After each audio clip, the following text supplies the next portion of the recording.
ikatawang Biblia. Lumating maniyawan kay kandinan me at lumating manandang para me.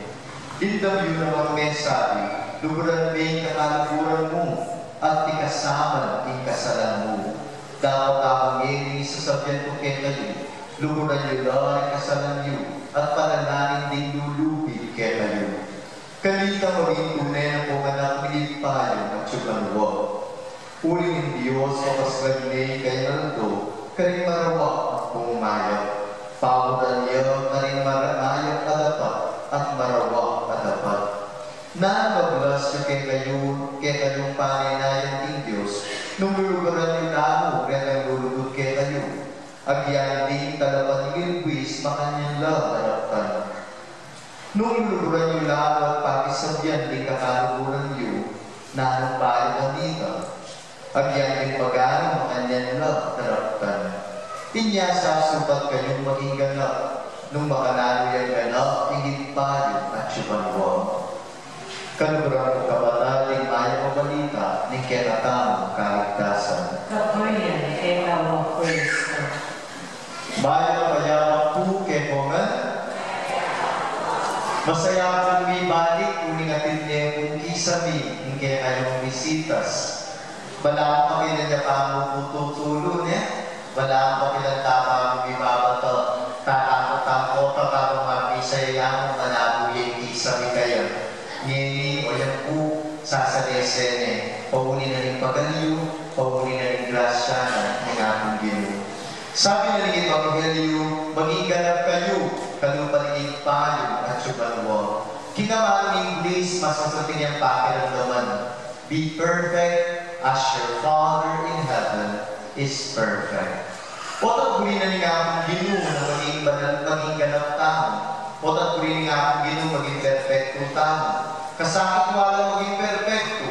Ingay mo masakit kung ilagyo mo talaga perfecto yan. Alayang sakit to. Pero kung yung kaya guli nga akong Ginoo maging perfecto yan. Medyo masakit yata yung kaderana ng akong Ginoo. Dapat posibleng kayo maging perfecto. Posibleng maging ganap. Bakit? Ninuwaring larawan na ang ikaganapan na ng pangatao. Yakin ni Kristo. Tanda ng tao ni Kristo, tutuyan tao at tutuyan Diyos. Nung yung Kristo maging ganap yakin kayang pangatao, guni na sabihan ni katama mo naman at yung tao maging ganap, pag-uniling sawag ng grasyana ng aking Ginoo. Bago yung po ating kung merong paboritong kwento na madalas kong kukwento ka ng anak, inyang tuturo mo to. Misa na yan doon yung ganong merong malibun, ang bukang merong matuta, retang kitayaso. Nga naman yung akong Ginoong leyon, lakmang kaya ka na ng aso, nga naman yung leyon, pero buliko, pag ikaw kaya ng aso, sesenme, dapat magbistang kaya alayang kulang. Sabi na yung leyon, kasakit naman ini. Wali hari na ng gubat, kay ba't mo kanyesen kung tuta, nga naman. So, ikuha nga akong Ginoong yung tuta, ang leyon, kilog na rin di makalto. Sabi na ng leyon, kapag masdanin ng tuta, manyari na malang mapukot, dudurot niya para ganahin kaya niki, kaya ba't kinis-kinisan niya, bibising leyon. Kung ba't kinisan niya kami ng tuta, ng leyon, ay imagine na ng leyon, maraguliang kami, ang pwedeng kanan. Kaya ba't nga na ng leyon, kung tarong may bukla na yung subo, ining aso, bigla na nagan kaya sinabi nga akong Ginoo, papawasan. Kaya ba't tala kaya ng banwo, ayaw mo Lord, nga ano. Kaya ba't nga kung anong gagawin ni aso, papa natin, nga ang isarili na, Diyos ko, at pati obra babae, pag-obran ko. Kung naman obra ni, hari na ako ng gubat, kaya ba't manyese ng aso, didilwang kepa mo, pakalang kepa mo, kaya ba't pag-ibig patutod, gagawa na po ng aso, pamasa ng bedtime stories. Banta kami ni patutod niya ng aso. For 5 days, ibabata na po ng dewul, ingene katala ng aso. For 4-5 days, ibata na po, i-extend na yung sarili na maging ima ng aso. Andiyan kayo mag-ima, andiyan kayo mag-babae. Sinesene, pekanane, liburane, ng aso. Nilabas hindi mahal doon yung tanging akong Ginoo. nga kami nga akong ginungking lebon.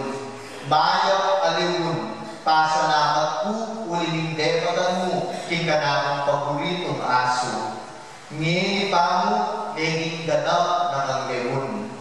Minta kaya kami lebon, nung bakit sasabihan ni nga akong ginu, na naging ganap yung lebon.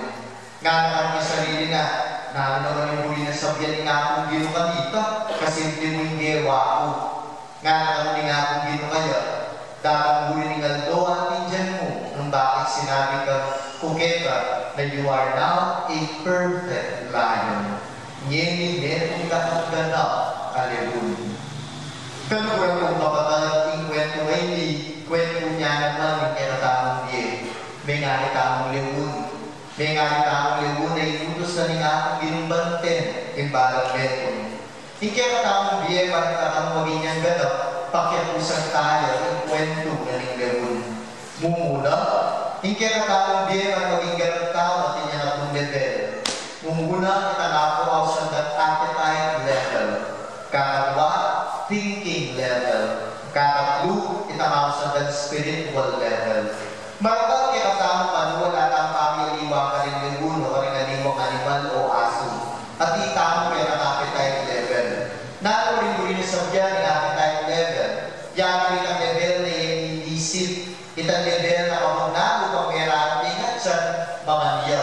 Kalupan mo rin lebon. Nung yung lebon ay inisip kaya ng orsa ito, baka may perintuan ang appetite level na meron siguro biglang segundo yung aso, penganan eh. Yung appetite level, yan yung itang level na inisip yung tao na kapag maranap yun, mamaniyo, kapag muwayo. Initutok mo yan yung akong ginuging ebanghelyo. Mata, hindi mata, ipan, hindi ipan. Luguran mo yung kakaluguran mo at nga napikasaman mo yung kapatid mo. Ing tao pag inisip, masabi rin ka kapali untuk. Ing tao pag inisip, bawat aga na ka nagagawa na. Ing tao pag inisip, wala yung pangiliwa ka rin aso. Waring aso, tao yan, pakininyan isang tao. Tagal yan, pakininyan isang tagal. Pag-agal pag may isang aso, kaya tanap ka. Ang timuimbigan, pag-atantime, tutukanan ka. Nanginisip din, awas na kanini, animal instinct. Puto isipan tao at itatama yung iwa ka rin animalis. Ala, ikatama mo naman at itamang animal instinct. Maralas hindi ka tatalaktad kung alam mo kita animal instinct tamo. Kaya ka maratarin magkamali, o tatatin mag-break, o tatatin manako, o tatatin nagagawa maya. Kasi yan ang inisip. Dalaman may mga tao nga ng makanyan. Porang migrate yun, dalaman naman pupukasin, kaya ginawa ko lang. At dalaman may mga pengani, porang tama nanin nga na huling ginawa yung mali. Nang sabyana, kasi nilisip, bayo gewa. Kasi nilisip, madalas, kalupatan ng animal, alakang pamiyaniwa.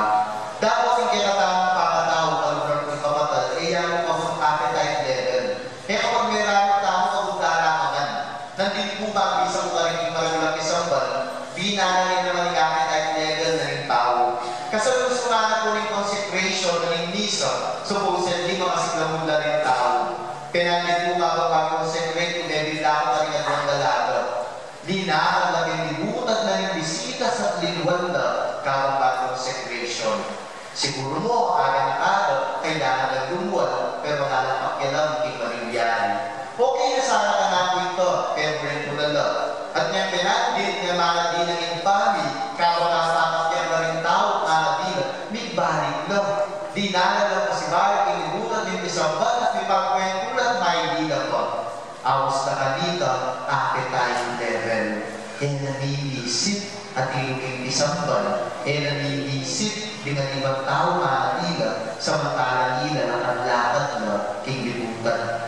Ini madalas guilty tamo, madalas yan naman talagang nilisip ka rin tatang tamo, madalas yan kahit kapag napamintuan tamo, yung dahil nga dyan, yung pita ng laman, yung pita ng kaisipan. Kaya madalas magkamali tamo, madalas di kasala tamo. Ikadong level ng keratamo kayo sa miyability. Muli nga kung ginumilisip tamo, tamo mo pagtutugi ka rin pita ng laman, pita ng kaisipan, at pamitan na rin dyan. Kapag pigilan ng sarili mo. Kalungan mo ng leon, bulinanin ka na ng aso, dapat bigla na naisip, ay, kay kanan, may nga ako, kingakong gino, gusto hindi, gugawan. Makanan mo naman kung ano may isip ng tao. Halimbawa, ibigay ko lalaking malasawa, may nakita meron mga babaeng malago. At kay ba't hindi babaeng malago, pipilit niya itong tuksuan. Sabihan ni meron matalasawa king sarili na, huwa, bisa akong bigay, pero talasawa na ako, ito dapat gawan.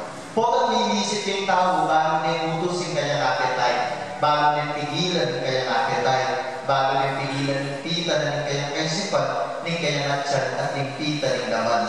Ingat tayo, pwede pa ng utos, pwede pa ng pigilan, potang may isip yung tao.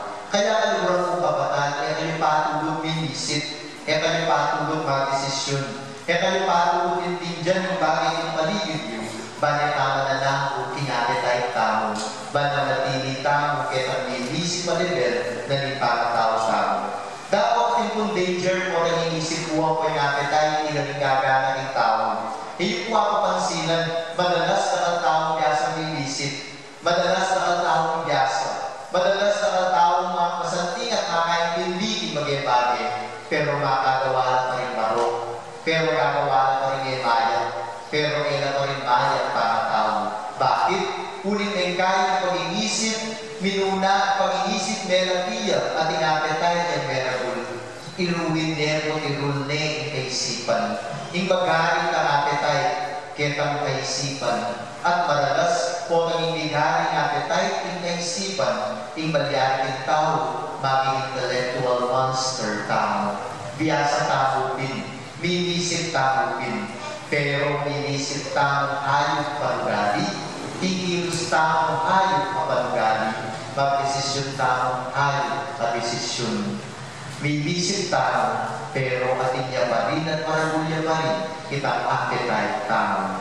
Bakit nyo maging galapin kaya katang tao, kailangan lang pasana lang ito ang aremi, kitang appetite, ang po'y kakausal ng thinking being. Dapat magkita kitang spiritual being. Kapag may magkita kitang spiritual being, yan ang yung pinakamana sa level na nagpakatao-tao, ba't maging galap tao?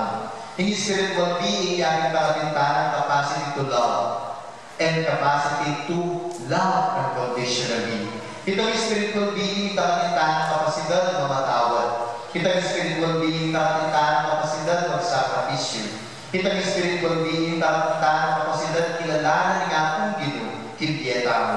Pansinan niyo po, po ang ikabiyasang kamatawad ay huwag madalas sa biyan tao, balangot yung kulang ka na ako, balangot ay ganap, hindi mo. Po ang may matawad ka na pakiramdam mo, di ganap, hindi mo. Beging kumpleto, pasibali. Po ang ikabiyasang ulugod na paramdaman mo, at yung kulang ketra. Kaya ang sabi natin, when you are not in love or not love, your life is empty.